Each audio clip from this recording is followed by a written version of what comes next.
జాగ్రత్తగా ఉంటాం. ఈ తర్వాత గ్యాదరింగ్ వస్తారని నేను కూడా ఎక్స్పెక్ట్ చేయలేదు. నెక్స్ట్ రేజ్ కాంపిటీషన్స్ డిఎల్ఎస్ఏ నుంచి ఈ నేషనల్ లీగల్ సర్వీసెస్ అథారిటీ సందర్భంగా కాంపిటీషన్స్ స్కూల్స్లో కాన్వెంట్స్లో అక్కడ పెట్టిన తర్వాత విన్ అయిన బిడ్డలందరికీ కూడా కంగ్రాచులేషన్స్ ఇస్తున్నాను.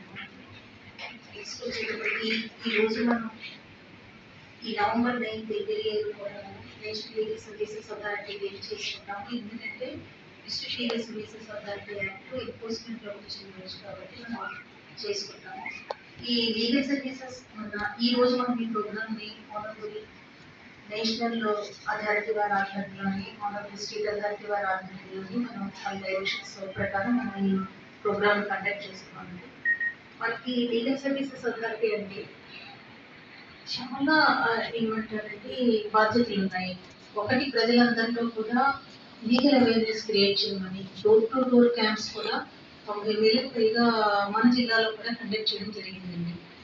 అదేవిధంగా న్యాయ సహాయాన్ని అందించడం, ఎవరైనా కూడా ఫోన్